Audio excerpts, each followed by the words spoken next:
بسم اللہ الرحمن الرحیم۔ قابل قدر سامعین گرامی، ہمارے کسی ایمان والے بھائی کا، بہن کا، چچی کا، خالہ کا، جس کا بھی انتقال ہو جاتا ہے نا، تو انتقال ہو جانے کے بعد جنازے کو کاندھا دینا، اسی طریقے سے جنازے کے ساتھ چلنا، ان کو اسلام نے میت کے حقوق میں شامل فرمایا ہے۔ ایک روایت میں آپ کے سامنے نقل کروں، ترمذی شریف کی روایت ہے، روایت کا نمبر ہے 1043 1043۔ اس میں نبی اکرم صلی اللہ علیہ وسلم کا فرمان ہے کہ من تبع جنازتاً، جس نے جنازے کے پیروی کی، مطلب جنازے کے ساتھ چلا، وحملها 3 مرات، اور جنازے کو 3 مرتبہ کاندھا دے دیا اس نے، فقد قضى ما عليه من حقها، تو اس میت کا اس کے اوپر جو حق تھا گویا اس نے ادا کر دیا۔ بلکہ ایک روایت میں حضرت عبداللہ بن عباس رضی اللہ عنہ کا فرمان ہے، ابن ماجہ شریف کی روایت ہے، روایت کا نمبر 1478 1478۔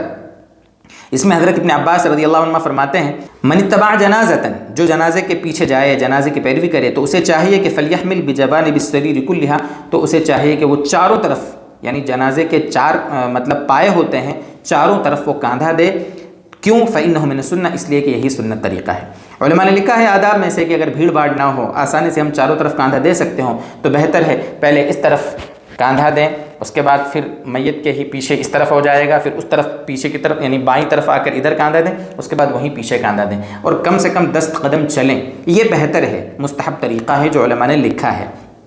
اس لیے کوشش کرنا چاہیے کہ جنازے میں اگر جانے کی ہم کو توفیق ہو، جنازے میں ثواب کمانے کا ہمیں موقع ملے، تو کوشش کریں کہ چاروں طرف ہم کاندھا دیں، اس میں بہت ثواب ہے۔ اب یہاں ایک بات یہ بھی بتا دوں دوستو بزرگوں کہ کاندھا دیتے وقت یا جنازے میں ساتھ میں چلتے وقت بہت سے لوگ بلند آواز سے ذکر کرتے ہیں، بلند آواز سے، حالانکہ فقہا نے، آپ جتنی بھی فتاویٰ کی کتابیں دیکھ لیں، فقہا نے، علماء نے احادیث کی روشنی میں اس کو سمجھایا ہے کہ بلند آواز سے ذکر کرنا منع ہے۔ بلند آواز سے ذکر نہیں کریں گے آپ، کوئی بھی کلمہ بلند آواز سے نہ پڑھیں، تلاوت قرآن نہ کریں، تسبیحات نہ کریں۔ ہاں، آہستہ آواز میں چاہیں تو آپ ذکر کر سکتے ہیں، بلکہ علماء فرماتے ہیں خاموشی سے اپنی موت کی یاد کرنا۔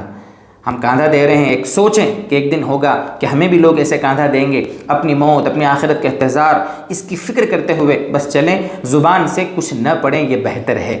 یہ کچھ خلاصہ تھا جنازہ لے جانے کے طریقے کے سلسلے میں ہمیں کیسے کیا کرنا چاہیے۔ ویسے علماء نے ایک بات لکھی ہے، ہم چونکہ فقہ حنفی پر چلتے ہیں، فقہ حنفی پر، حنفی مسلک میں کچھ حدیثیں حنفی مسلک کے دلائل کے طور پر بھی علماء بیان کرتے ہیں۔ ہمارے یہاں جنازے کے پیچھے چلنا افضل ہے۔ ہاں، شافعی نقطۂ نظر سے، حضرت امام شافعی رحمۃ اللہ علیہ کے یہاں اور دیگر ائمہ کے یہاں آگے چلنا افضل ہے، اور سب کے اپنے اپنے دلائل ہیں، حدیث میں ساری باتیں ثابت ہیں۔ کسی امام صاحب کو کوئی حدیث مضبوط لگی، انہوں نے اس پر عمل کیا، کسی امام صاحب کو کوئی حدیث مضبوط لگی، انہوں نے اس پر عمل کیا۔ ہم فقہ حنفی کی روشنی میں، قرآن و حدیث کی روشنی میں ہی جو فقہ حنفی مرتب ہوا ہے، تو اسی کی روشنی میں یہ کہتے ہیں کہ اگر کاندھا آپ کو نہیں دینا ہے، دے دیا آپ نے کاندھا، دوسروں کو آپ موقع دے رہے ہیں، تو بہتر ہے کہ آپ پیچھے کی طرف چلیں، جنازے کے پیچھے پیچھے، تاکہ جنازوں کو دیکھ کر ہمیں عبرت حاصل ہو۔ یہ ہے خلاصہ کلام جنازے کو کاندھا دینے اور جنازے کو لے کر چلنے کے سلسلے میں۔ اللہ کرے کہ یہ باتیں ہم سب کے سمجھ میں آ جائیں۔